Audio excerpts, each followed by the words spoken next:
Anak-anakku sekalian, mari sama kita bersyukur kepada Allah Subhanahu wa taala dengan mengucapkan alhamdulillah. Sama kita berselawat dan mengucapkan salam kita akan persembahkan kepada junjungan Nabi kita Nabi Muhammad Rasulullah sallallahu alaihi wasallam. Yang mudah-mudahan kalau nanti di yaumul akhir kita semua termasuk orang yang mendapatkan syafaatnya. Amin ya rabbal. Anak-anakku, terutama kepada pimpinan Yayasan Al-Ihsan dan guru kami, mohon maaf izinkanlah saya berdiri. Biar nampak juga anak-anakku yang baca di belakang menang. Baik, mungkin ada sebagian di antara kalian sudah cukup mengenal saya. Wajahnya kepala asing saya lihat, tapi mungkin barangkali ada yang baru. Perkenalkan, nama saya Zainal Islam Bella. Di sini saya diminta oleh tuan-tuan guru kita, para muallim dan muallimah kita untuk memaparkan dan memberikan sebuah materi yakni fardu kifayah. Namanya saja fardu kifayah, kalau tak dipelajari pastilah payah. Ya, namanya saja fardu kifayah, kalau tak dipelajari pastilah payah. Tapi tidak ada sesuatu kesulitan kalau kita masih ada kemauan.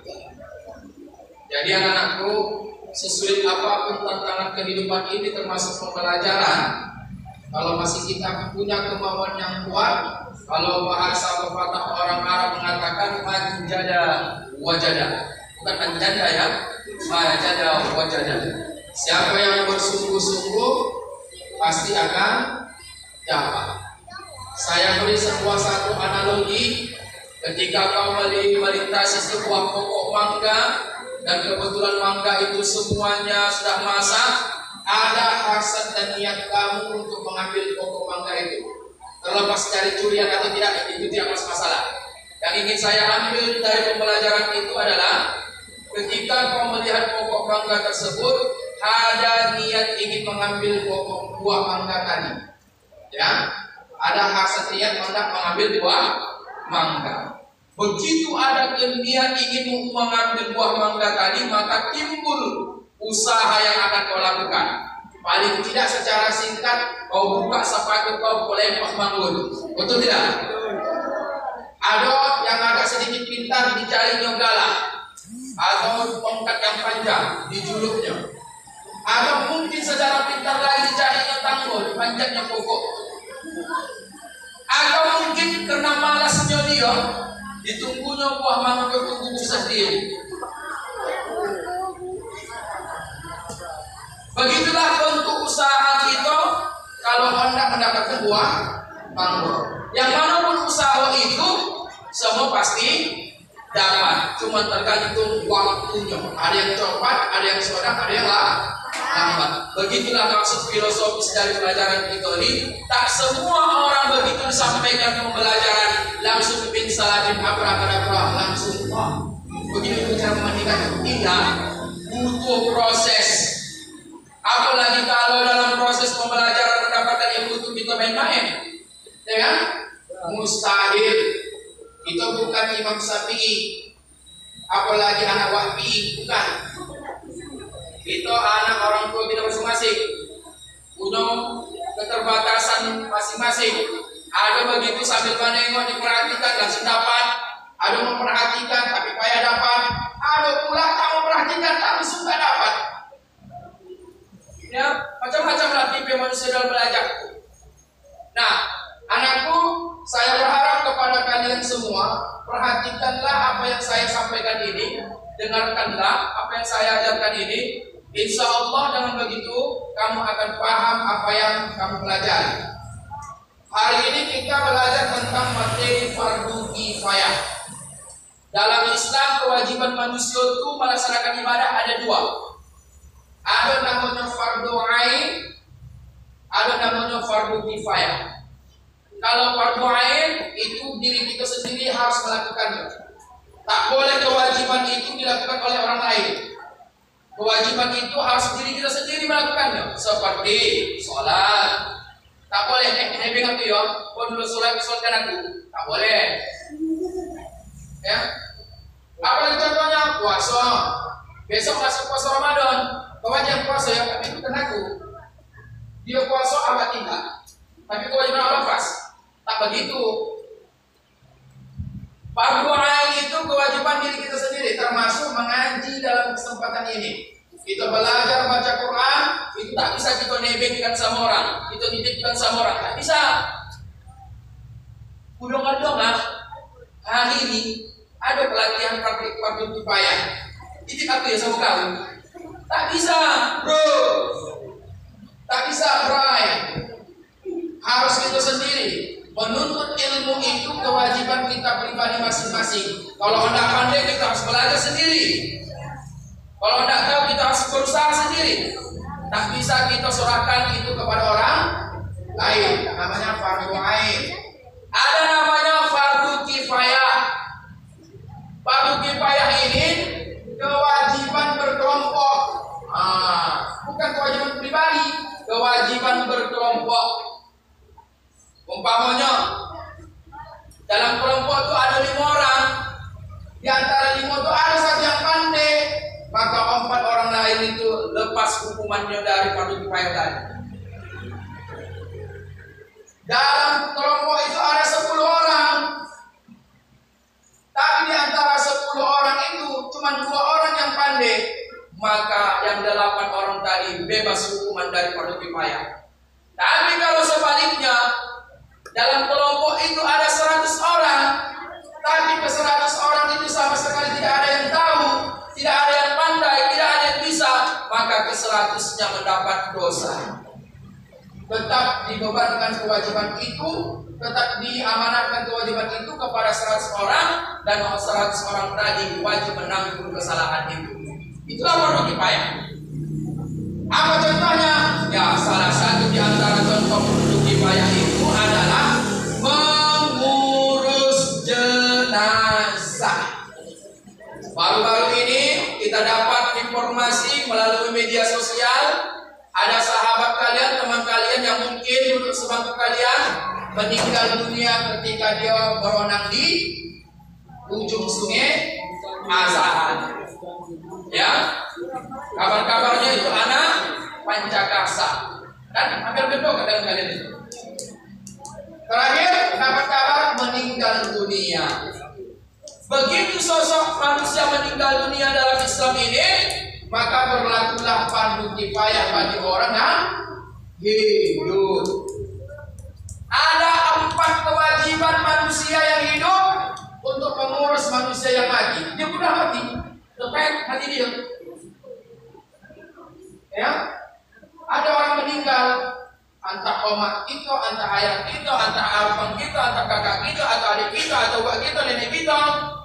Maka kita selaku orang yang masih hidup, apalagi kita orang yang meninggalkan dengan dirinya, maka berlakulah fardu kifayah dalam kehidupan kita, dan wajib kita melaksanakan 4 hal. 4M. 4 apa? 4M. M yang pertama, memandikan. M yang kedua, mengkafankan. M yang ketiga, menyolatkan. M yang keempat, menguburkan. M yang kelima, kado, makan-makan. Iyalah, kan begitu kan? 3 malam kemudian geleng-geleng, la ilaha illallah, la ilaha, dapat makanan. Ya? Nah, anakku, begitu ada jenazah yang dapat kita di hadapan kita, maka wajib hal yang pertama, maka wajiblah kita melaksanakan yang namanya memandikan. Apa namanya? Memandikan. Nah, kita masuk ke inti. Kita masih teori dulu. Ya, kita masih teori. Mungkin pertemuan berikutnya nanti kita akan lakukan praktek. Habis teori, praktek, teori, praktek, teori, praktek, teori, praktek. Begitu tadi. Jangan teori-teori saja, prakteknya tidak. Tapi sebetulnya lebih cepat untuk memahami fardu kifayah ini, langsung praktek. Langsung praktek. Siapa yang dimandikan? Sini. Aduh. Karena belum persiapan, ajaran nanti insya Allah di lain kesempatan kita akan berjumpa lagi. Praktek memandikan jenazah. Nah, begitu sudah ada jenazah, maka ada 3 yang harus kita perhatikan. Yang pertama, jenazah dulu. Yang kedua, alat-alat pemandian jenazah. Yang ketiga, orang yang memandikan jenazah. Ketiga hal ini punya syarat-syarat tertentu, bukan asal-asalan saja. Bapak-bapak sini mandikan coba. Dicorongkan dalam kuat. Halo masih. Kebetulan kami hidupkan di daerah Waterboom, ya kan? Kalau pernah Waterboom, wah kita bakal Waterboom cepat 1, 2, campak di dalam perahu, naikkan selesai. Tak begitu bro. Atau umpama seperti ini, matang-matang dia dapat mati hati seperti semalam. Ananda almarhum itu karena dia dapat sini, kenapa yang dimandikan lagi? Kenapa? Karena dia sudah mandi memang. Tak berlaku itu mas bro. Umpamanya ada omak kita, ayah kita, kakak kita, nenek kita atau kita masuk ke kamar mandi, mandi di kamar mandi. Kamar esen, habis kamar mandi pakai klub dari John. Siapa kamar mandi pakai kain dia bersitopan, keluar dari kamar mandi, tapi janganlah umpamanya sabun. Mati. Itulah asbab dia mati. Tapi tidak ada sabun. Tahun pas laka kalau tahun tak laka kalau ternyata itulah menyebabkan asbab dia mati. Datang ke tanahnya. Mengapa lagi dimandikan mamaku? Padahal dia baru mandi dia. Tak berlaku mas Bray. Kotak cukup wajib gimana? Khusus anakku di sini. Salah satu di antaranya yang tengok pasti sudah datang head ini. Ya. Ada di antara kami sudah head yang berangkat tangan. Umpamanya adalah kakak kamu. Tahu kamu dalam keadaan datang bulan. Dari mana kamu tahu? Gara-gara memboli yang biru-biru itu. Tahu yang biru-biru? Tak tahu kan? Aku tak tahu. Hanya perempuan yang tahu itu. Nah, kamu yang sebut. Udah? Begitu dia tidak memboli lagi yang biru itu, berarti nampak kita dia sudah bersih dan ditunjukkan dari gelagat badan tubuh dia. Keluar dia dari kamar mandi sudah bolehlah kapalnya dipakai sang anduk koji. Berarti kita nilai si kakak tadi baru selesai mandi hadas besar. Betul? Jangan sekompannya pakai lilit anduk koji keluar dari kamar mandi. Nampak kita, oh kakakku ini pasti baru selesai mandi hadas besar. Karena itu mati. Kenapa bisa mati? Gara-gara tak tidak yang beli pisang adiknya. Mati. Apakah wajib dimandikan lagi itu?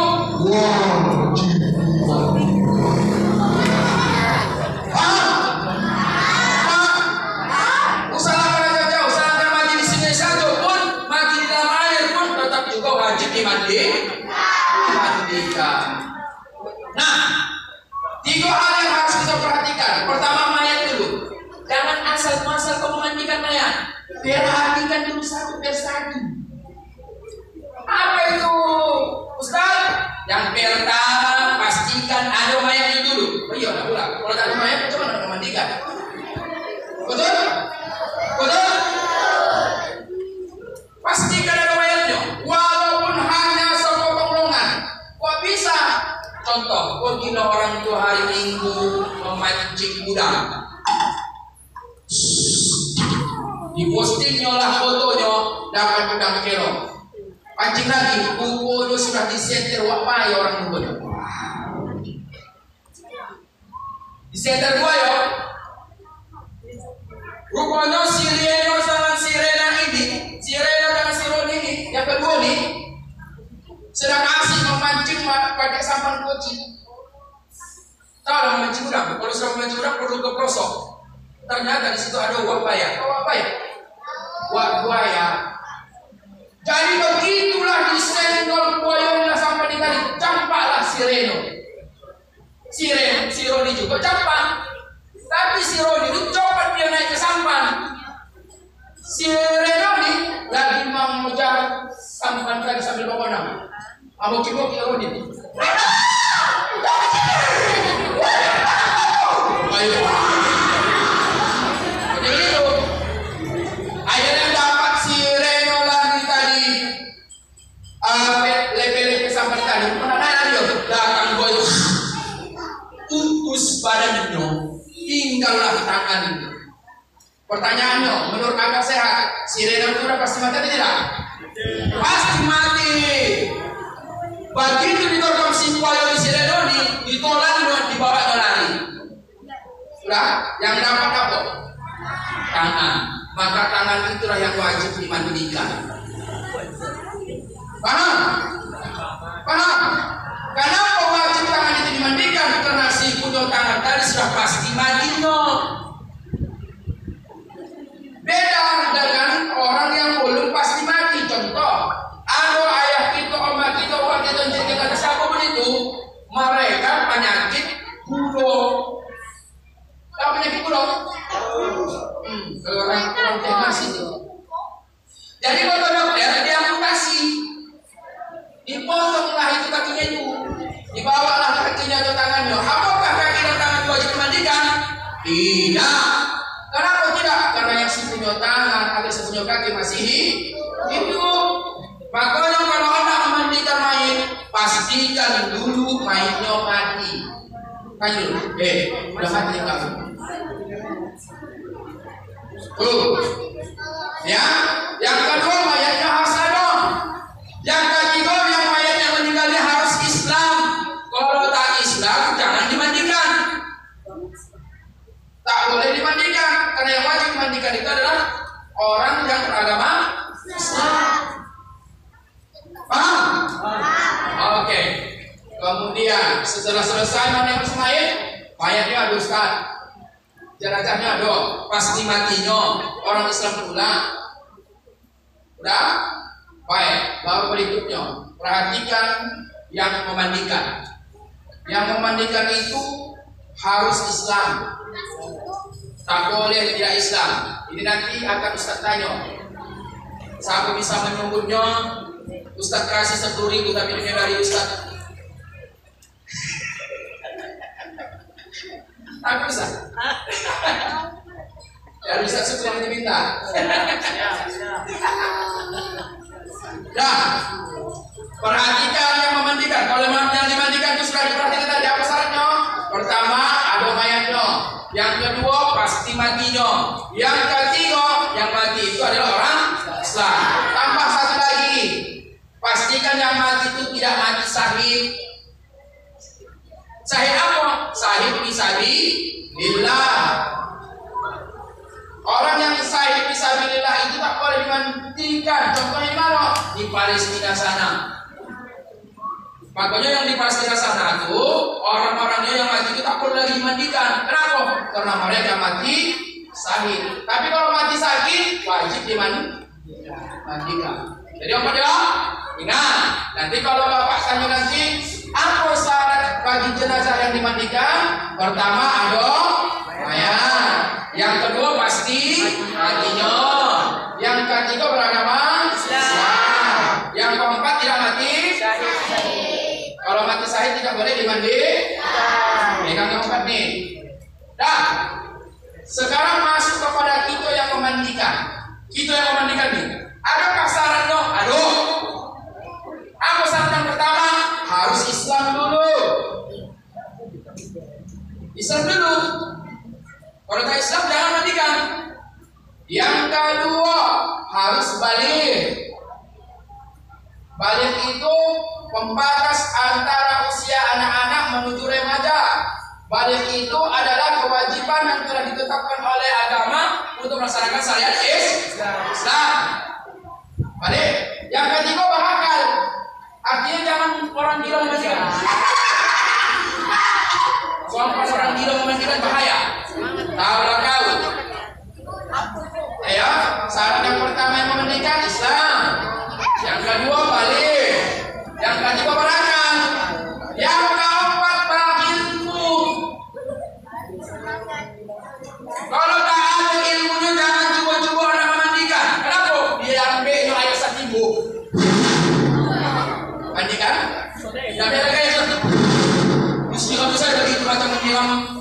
dan aku pasang. Boleh nggak begitu? Nggak boleh.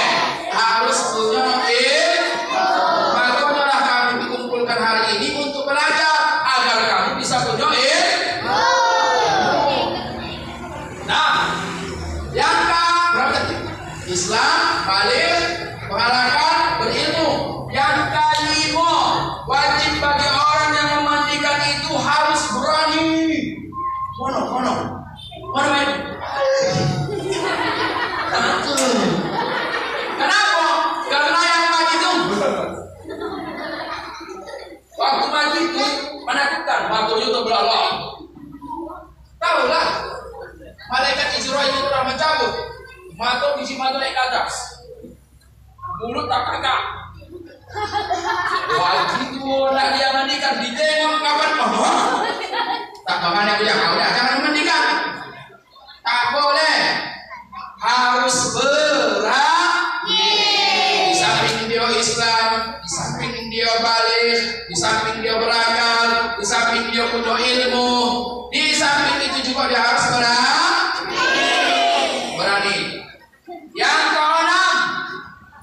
Yang keenam harus amanah. Harus amanah. Tahu amanah? Apa itu amanah? Dapat dipercaya. Mohon maaf anakku, setiap jenazah yang akan kita dapatkan nanti itu berbeda-beda. Apa? Berbeda-beda. Dia kalau memang elok meninggalnya, dia pas waktu kita tidur dia meninggal, tak ada cacat, mantap lah. Tapi awal waktu dia meninggal tuh pas manokan FBA mati. Jadi bagi dia memandikan macam gawat bawe. Aku sama lah memandikan si Leo tuh. Kalau bulan dari hidungnya bau busuk. Kalau nanah dari kemaluan. Itu tak boleh diceritakan. Haram hukumnya diceritakan. Makanya orang yang memandikan itu harus amanah. Apapun yang disaksikannya, apapun yang dialaminya harus ditolaknya dalam perutnya. Bukan maksudnya jenazah dimakan, begitu. Maksudnya biarlah bocah di perut, asalkan jangan bocah di mulut. Apa maksud pepatah itu Ustaz? Kalau ada air jenazah itu jangan kamu ceritakan ke orang lain. Ya, makanya di sini lebih utama yang memandikan siapa? Keluarga sendiri. Kenapa mesti keluarga Ustaz? Karena kalau sompatlah orang lain yang meninggal ayah awak, kebetulan itu musuh bebuyutannya. Contoh, saya bermusuhan sama Ustaz Muhammad Sukri, tuan guru kita, bermusuhan. Di kampung kita ada yang bisa memandikan, kebetulan pula tak ada anaknya yang bisa memandikan. Dipanggillah saya ini, datang hati saya, mati jiwa ya khusus dia kan. Pas begitu, lalu kemudian disingkaplah badan Ustaz Sukri ini tadi. Begini, akhirnya diceritakan yang bawah. Besar kemungkinan seperti itu. Tapi kalau ayah awak yang meninggal, oma awak yang meninggal, sanggupkah kita menceritakan aibnya di orang lain? Tidak, maka diutamakan. Ini bukan syarat dong, diutamakan. Yang syarat memandikan tadi itu Islam, balik, berakal, berilmu, berani, amanah. Adapun keluarga itu diutamakan. Ya, adapun keluarga itu diutamakan. Ada satu lagi syaratnya, harus sejenis. Apa? Harus sejenis. Kalau yang meninggal itu perempuan, maka yang memandikan itu adalah perempuan. Kalau yang meninggal itu laki-laki, maka yang memandikan itu yang paling tak yang meninggal itu bencong. Ustaz, alhamdulillah rahmat Allah turun. Tak kalah lagi terus biar kecil itu pun. Ustaz, aku cerita. Yang meninggal ini bencong. Namanya si Eke. Bagaimana Ustaz? Dia bukan Gatino, dia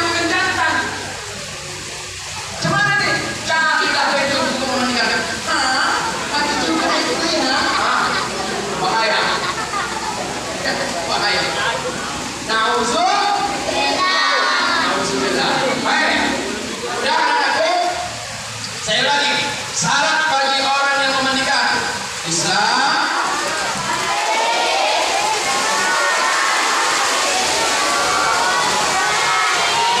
amanah, dan sejenis. Adapun untuk keluarga itu adalah syarat. Kalau enggak itu tadi apa tadi? Diutamakan. Dia bukan menjadi syarat wajib. Dia hanya pelengkap. Lebih utama lagi keluarga yang memandikan daripada orang lain. Baik. Nah, jenazah sudah tadi, yang memandikan sudah tadi. Sekarang peralatan memandikan. Anakku, pastikan mayatnya di atas ranjang. Kalau bahasa kampung gitu disebut namanya minimal jenazah itu. Kalaulah inilah lantai, minimal mayat itu sejongkal di atas lantai. Apa tujuannya Ustaz? Agar tidak terjadi nanti pemandian ayat mustahmal. Paham? Makanya harus dilapisi mayat itu, paling tidak jangan langsung mayatnya diletakkan ke lantai terkecuali apa Ustaz? Kalau rumahnya rumah panggung dan lantainya terbuat dari papan, itu boleh.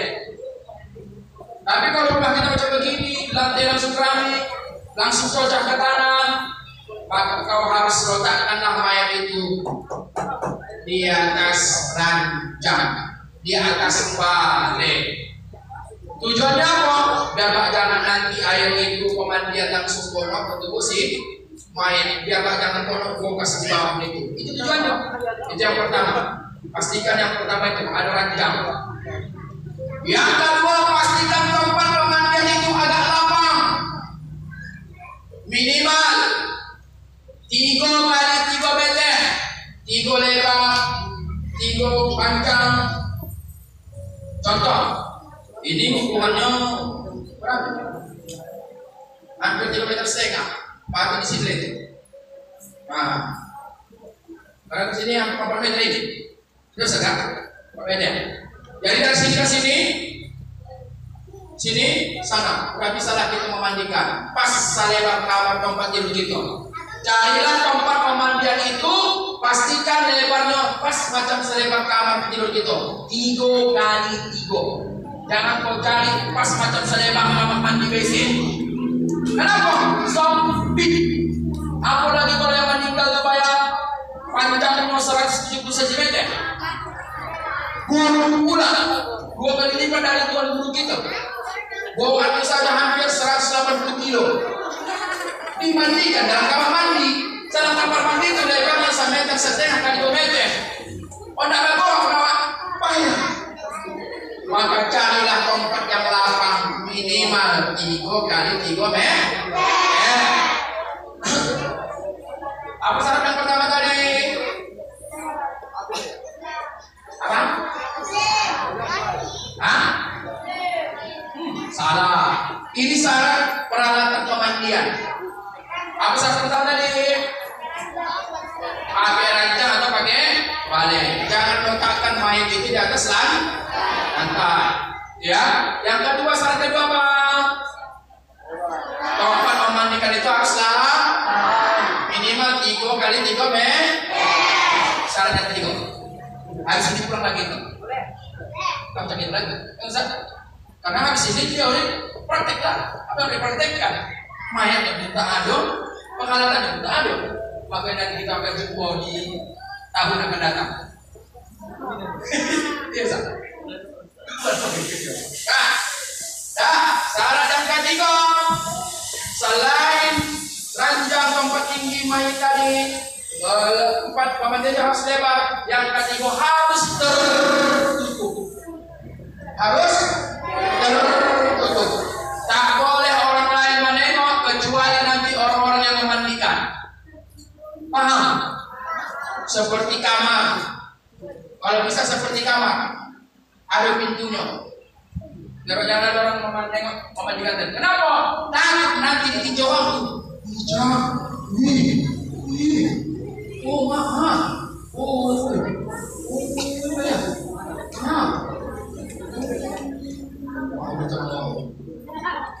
Nampaknya lamanya itu keluar pula, keluarlah nana, bau busuk, takut dikhawatirkan nanti bisa diceritakan aib itu kepada orang lain. Maka syarat yang ketiga harus tertutup. Ya, yang keempat, apa syarat perlengkapan memandikan mayat itu? Yang keempat, persiapkanlah air pemandian. Air yang pemandian untuk mayat itu ada beberapa jenis. Halo. Air yang pertama namanya air kholis atau air pembasuh atau air pemandi. Air kholis namanya. Airnya dia harus buang. Apa? Buang. Tak cukup sancimpo, tak cukup saember, yang tak cukup, harus banyak air kholis. Inilah air yang akan kita gunakan untuk memandikan si mayit. Jenis air yang kedua ada namanya air sabun. Air apa? Sabun. Jenis air yang ketiga bentuknya wangi-wangian. Boleh nanti air jeruk nipis, boleh nanti air daun bidara. Sebetulnya yang disunatkan dalam hadis itu namanya air bidara, daun bidara. Tapi kita bukan ada bidara, bidarinya jeruk nipis, air jeruk purut.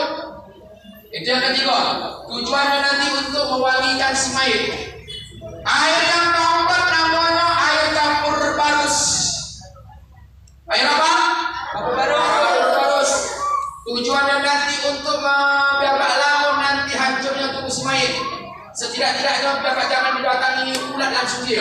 Oleh kecintaan, diciumnya masih bau campur barus. Biasanya campur barus itu dipakai untuk mencegah binatang merayap agar peralatan itu tetap awet.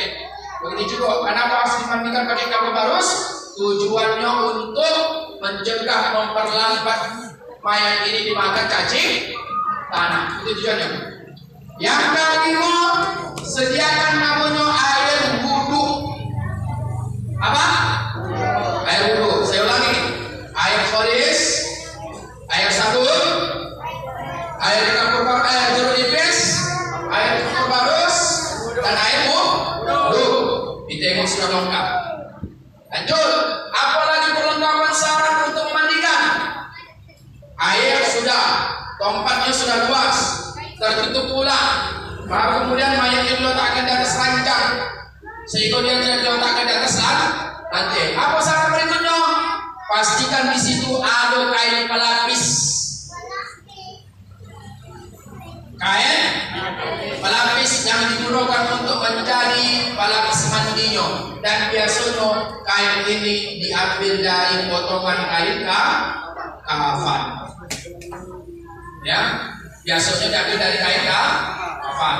Dan kemudian harus ada sabun, terutama sabun batang. Tujuannya untuk menghilangkan daging-daging kotak tubuh si mayit. Kemudian ada namanya cucuk gigi dan ketempat. Untuk apa cucuk gigi ini? Menghilangkan daging yang ada di ujung kukunya kalau kukunya panjang. Untuk apa ketempat? Untuk membasuh atau mencongkel kotoran-kotoran yang ada beberapa lubang, seperti lubang telinga, lubang mata, lubang hidung, mulut, perut. Itu yang ada congkel. Jadi ke tempat, perhatikan di tempat ada cucuk gigi ada. Kemudian handuk. Handuk ini berperan untuk menghilang tubuh si mayat kalau sudah nanti selesai dimandikan. Kemudian kain selendang. Untuk apa tujuan kain selendang ini? Untuk menggantikan kain pelapis si mayit kalau selesai dimandikan. Nah, itu tadi. Coba kita urut pertama kali syarat perlengkapan pemandian mayit. Pertama, harus ada ranjang atau balik agar si mayit tidak diletakkan di atas lantai. Yang kedua, tempatnya harus luas, lebar minimal 3 kali 3. Yang ketiga, tempatnya harus tertutup. Yang keempat, harus ada air. Air yang harus kita sediakan itu ada 5 jenis. Apa saja?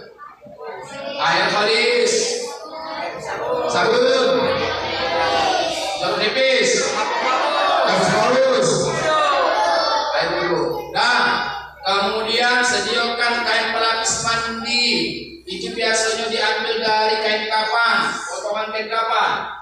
Kemudian sediakan sabun, ketempat, gosok gigi pula, cuci gigi. Kemudian sediakan handuk, dan habis itu sediakanlah kain seren. Nah, sampai di sini siaplah kita memandikan si mayit. Ya, siap kita memandikan si mayit. Sudah lengkap syarat dan rukunnya, maka kita mandikanlah si mayit. Macam mana nanti? Tengok prakteknya di buku itu. Bulan depan, wah begitu ya.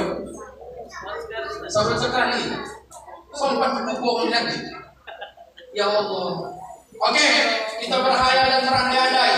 Sudah lengkap syarat dan rukun bagi orang yang memandikan, mayat yang hendak dimandikan, dan fasilitas yang hendak dimandikan digunakan untuk memandikan. Maka kita praktek. Pastikan mayat itu kapalnya sebelah kanan kita bagi yang memandikan. Kalau ini tangan kanan saya, berarti kapalnya sebelah sini. Kalau di sini nanti saya memandikan, berarti kapalnya harus sebelah sini. Jangan kapalnya sebelah kiri. Tuh. Yang kedua, kalaulah mayatnya perempuan, seluruh tubuhnya ditutup dari ujung kaki sampai di bawah dagu. Pakai kain pelapis tadi, pelapis mandi, bayangkan ya, ditutup sehingga kakinya tertutup sampai di bawah dagu. Dan kemudian kalau laki-laki, mayatnya harus kain pelapisnya di atas pusat 1 jongkang, di bawah lutut 1 jongkang. Hanya itu yang boleh ditutup, selainnya boleh terbuka. Paham? Dan kemudian dalam memandikan mayat, siramlah tubuh si mayat dimulai dari ujung kepala sampai ujung kaki. Dimulai dengan niat nawaitul ghusla li hadzal mayyit fardhu kifayati lillahi ta'ala. Ustaz, tak tahu bahasa Arab? Tak apa-apa. Karena niat itu sudah nampak ketika kau mengkocokannya. Karena yang definisi niat itu an-niyatu hiya an-niyatu wa qasdu syai' muqtarinan bil fi'li.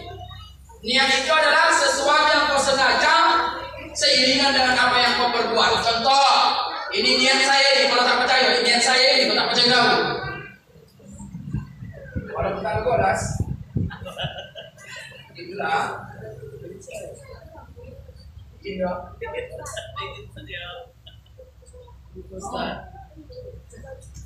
apa niat saya barusan? Dari mana kau tahu minum? Dari perbuatan yang telah kau saksikan. Itulah sebetulnya definisinya. Makanya niat itu letaknya di hati. Ya, letaknya di hati. Walaupun tak kau baca jawab dari hadas. Bukan nawaitul ghusla di hadzal mayyit. Apa masalah? Tak perlu. Asalkan ada keinginan kau nak memandikan si mayit, sudah sah lah itu niatnya. Paham? Tapi kalau bisa kau sebutkan alangkah baik. Kau ambil air, kau tampung pakai tangan kirimu, siramkan dari ujung kepalanya. Begitu air itu mau jatuh, kau bacakan niat nawaitul ghusla li hadzal mayyit sampai susah dulu rasanya itu. Jangan pernah kepanjangkan sampai 10 km. Tak perlu. Nawaitul ghusla li hadzal mayyit kalau dia laki-laki.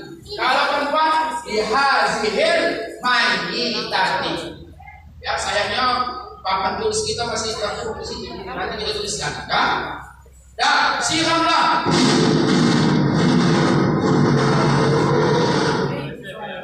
Dari ujung rambut sampai ujung kaki. Pastikan semuanya basah. Sudah basah di atasnya, merengkanlah si mayat itu menindih tangan kanan sehingga dia menghadap ke kiri. Cuma ya, kira-kira seperti ini. Anggap ini kepala, ini kaki, merengkan lagi. Tindih tangan kanan, sehingga tangan kiri di atas. Disiramlah. Siram dulu.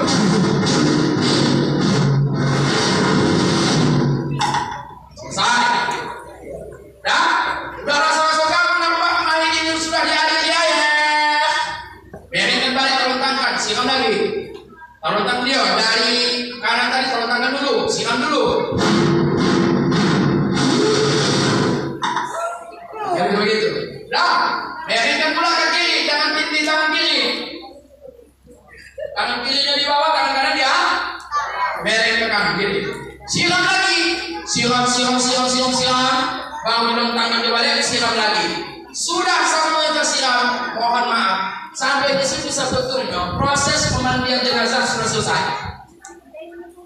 Sudah selesai. Karena definisi mandi wajib itu adalah pasang niat.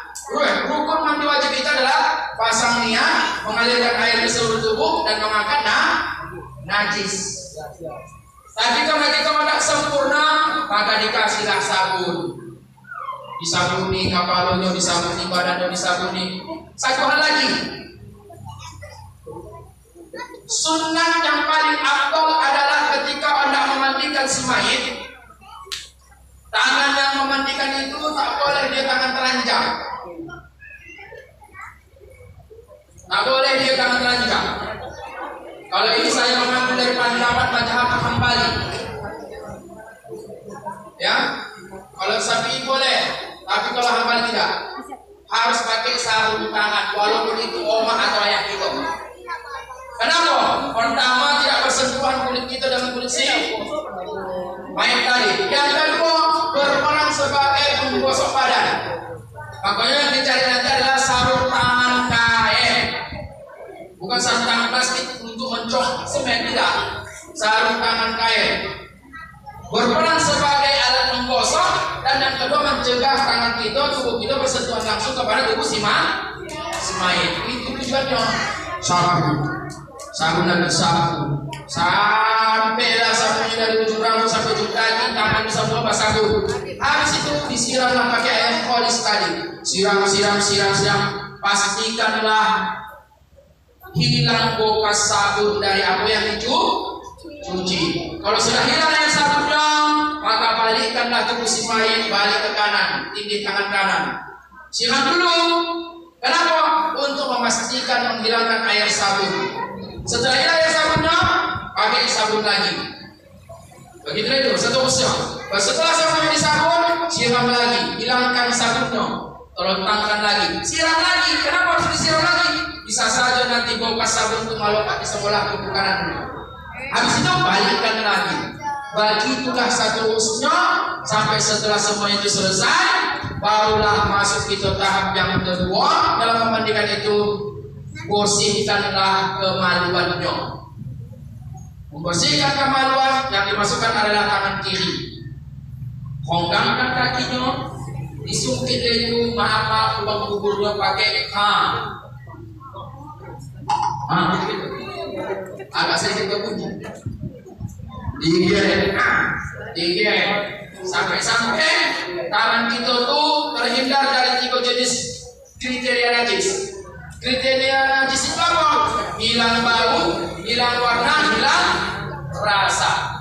Makanya nanti kalau Anda membersihkan lubang kemaluan itu, gantilah sarung tanganmu itu dengan sarung tangan kain yang sudah disiapkan oleh si pengkapan yang berwarna putih, yang modelnya macam kerucut hijau. Tujuannya apa? Karena nanti di situ nampak warna tainya, Kalau masih kuning berarti masih kotor lagi, cuci lagi. Kalau masih kuning berarti masih kotor lagi. Sampai tak adalah warna kuning. Warna sudah hilang, cium pula. Masih bau, cuci lagi. Begitu cuci, nampak lagi kuning, berarti masih tak merah lagi kawannya. Cuci lagi. Sampai tidak adalah warna kuning, hilang baunya. Kalau yang kecil dirasa, tak ada kalau begitu bodoh.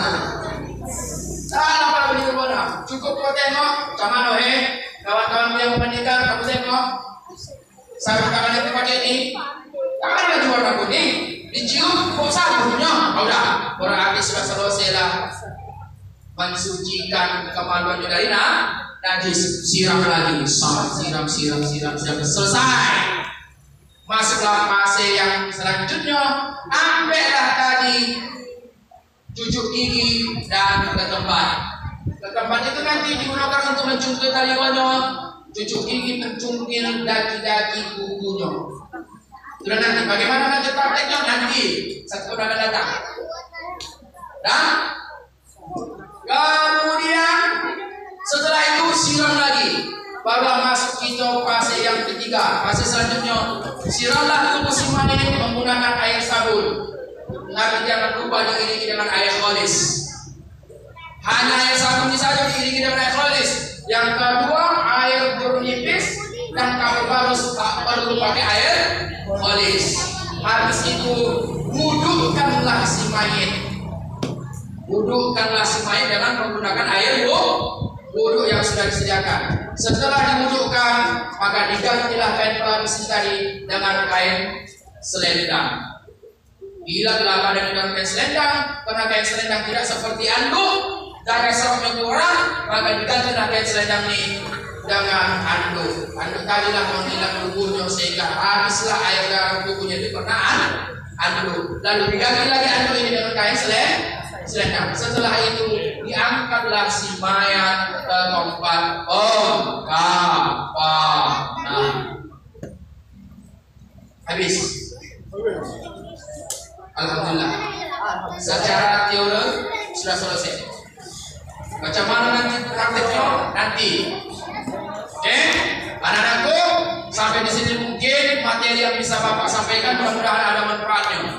Kalau memang ada yang kurang jelas silakan ditanyakan. Ada?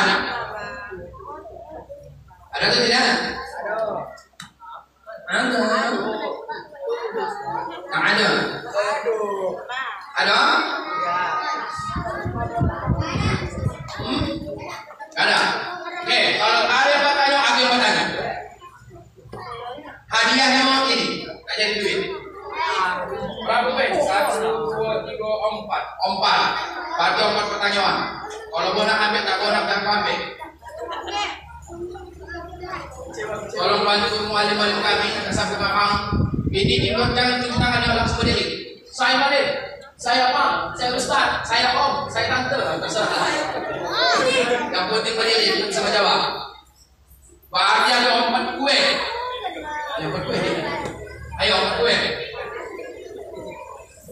Ya, 4 kue. Satu pertanyaan benar dapat 1 kue. Silakan pilih. Nanti mau kembali-balik. Nanti tahu ada orang. Aku banyak pulang apa itu nanti jangan begitu. Tengok dulu mana orang sudah enak ambil.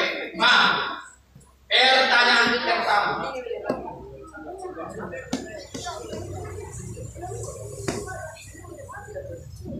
Ketika ada sosok mayat yang kita dapati dan kita jumpai,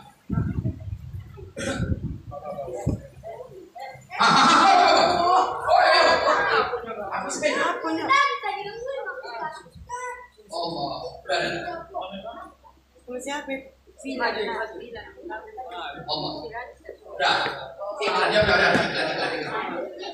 Kumpus kepada roti. Dah. Simak baik-baik. Oke, biarlah. Biar aku soalnya. Yang mana yang ini? Biar orang tak dapat jawab. Ketika ada mayat yang kita dapati, apakah itu orang tua kita, saudara kita, siapapun itu, bagi kita yang hidup mendapati orang yang mati, Sebutkan kewajiban orang yang hidup kepada orang yang mati. Apa yang harus kita lakukan? Apa yang harus dilakukan oleh orang yang hidup kepada orang yang mati? Kalau bisa menjawab, langsung berdiri, jangan baca ke positif.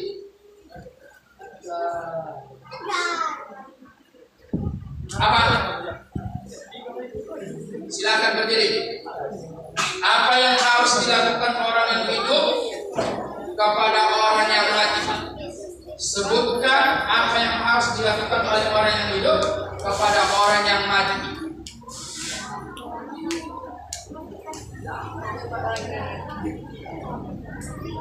10, 9, 8,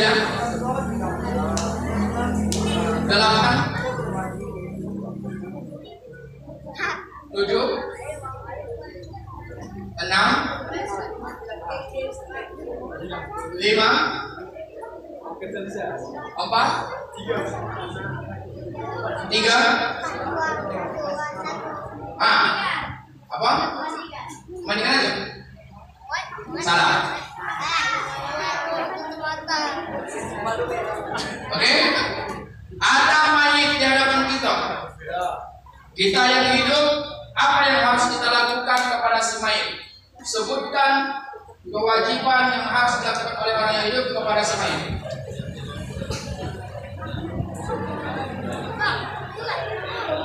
Sebutkan kewajiban yang dilakukan oleh orang yang hidup kepada orang yang sudah meninggal atau mayit.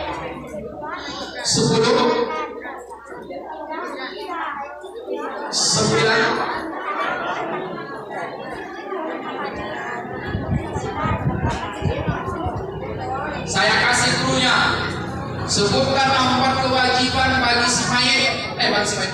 4 kewajiban bagi orang yang hidup kepada si mayit. Itu bakal langsung pertanyaan. Ada 4 kewajiban yang harus dilakukan oleh si orang yang hidup kepada si mayit. Apa saja? 10. Memandikan, mengkamarkan, memakankan, begitu. Apa ya? Diam. Yang kau yang dia nyoba, enggak tahu. Apa? Terus, kawan? Udah mulai itu. Kayaknya pikir asal susah. Udah ruku ini, udah ruku. Apa ini dari balik? Nama kalau terangkan dulu. Apa Pak? Sudah siap semuanya. Oke. Memandikan, mengkapani, menjalankan, menguburkan. Luar biasa.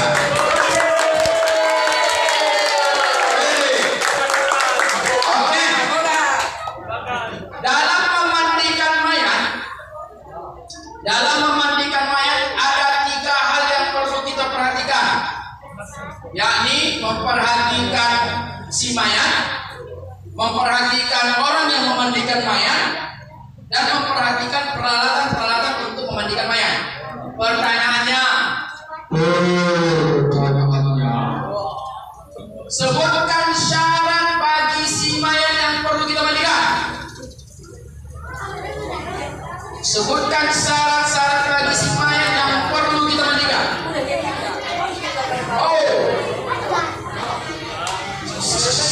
Islam, balik, berakal, ilmu, berani, amanah, sama. Sebetulnya jawab biasa, tapi salah pertanyaan. Pertanyaannya begini, apa yang harus diperhatikan bagi si mayit yang hendak kita mandikan? Itu dong, bukan bagi si pemandi. Tapi kalau pertanyaan bagi si pemandi itu betul. Tapi salah, mohon maaf. Tapi kita buka kita ulang dulu. Sempurna, tapi salah, sempurna. Salah tenteng. Saya ulangi. Pertanyaannya adalah ada 3 hal yang harus kita perhatikan dalam memandikan. Pertama, si mayit. Yang kedua, orang yang memandikan si mayit. Yang ketiga, tempat pemandian si mayit, peralatan si mayit. Nah, pertanyaan itu tadi, kan sampai baik. Ketika kita hendak memandikan si mayit, engkau memandikan si mayit tadi, apa syarat-syarat mandi untuk si mayit? Untuk si mayit, bukan untuk kita, untuk si mayit. Ayo. Kenapa tuh belum tahu? Nampak kita nasi mandi si mayit ini. Oh, enggak kita mandikan. Sebelum kita mandikan si mayit ini, apa syarat wajib sehingga kita harus memandikan si mayit ini? Untuk si mayit. Syarat wajib untuk memandikan si mayit itu, sehingga wajib kita memandikan dia, apa syaratnya? 10. Kalau tak cocok itu ayat kita yang ke situ. Ayat kan? Ada. Ayo. Ada yang pegang. Yang makan dan minum biasa kan? Kamu. Ayo seperti. Apa yang ini? Mana? Ada? Ini. Halo. Boleh gitu.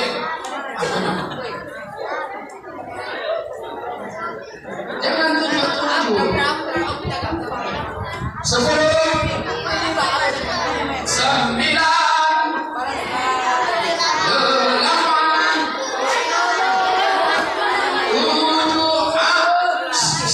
8. Apa caranya?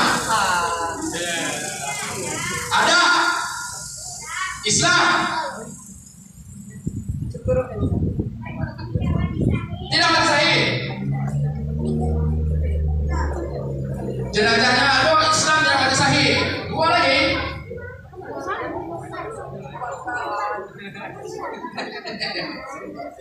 Ayo.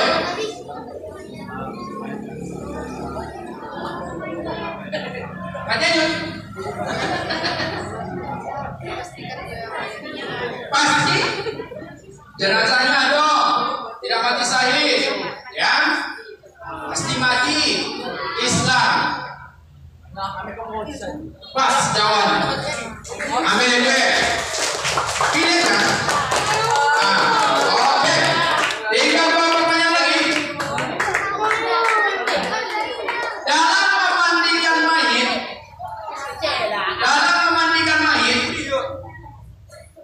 hal peralatan yang terpenting adalah air. Sebutkan air-air apa saja yang harus kita penuhi dalam memandikan mayit. Ayo.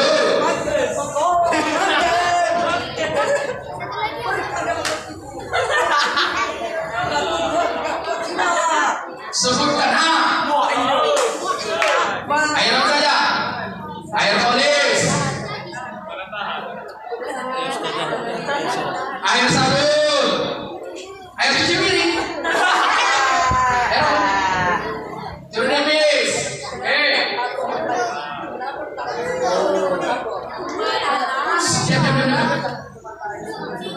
dapat dua kamu, saya kasih kamu di, dia banyak, air kapur bagus, terakhir, air udah luar biasa, saya ulang. Oke, tinggal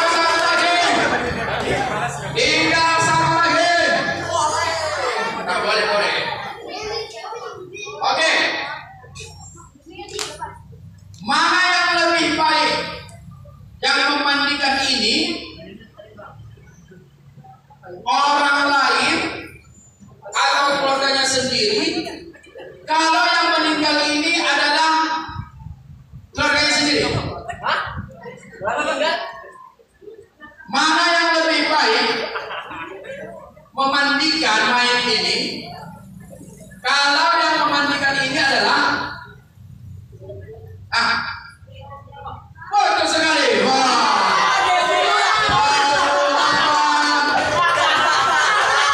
Ya. Ingat, kalau orang itu tidak termasuk syarat memandikan mayit. Cuma lagi apa tadi? Apa? Keutamaan. Pintar sekali. Oke, tepuk tangan untuk kita semua yang telah mendapatkan kue. Insya Allah nanti kita akan berjumpa di bulan akan datang. Langsung kita akan praktek memandikan jenazah. Ustaz, barangkali inilah kajian materi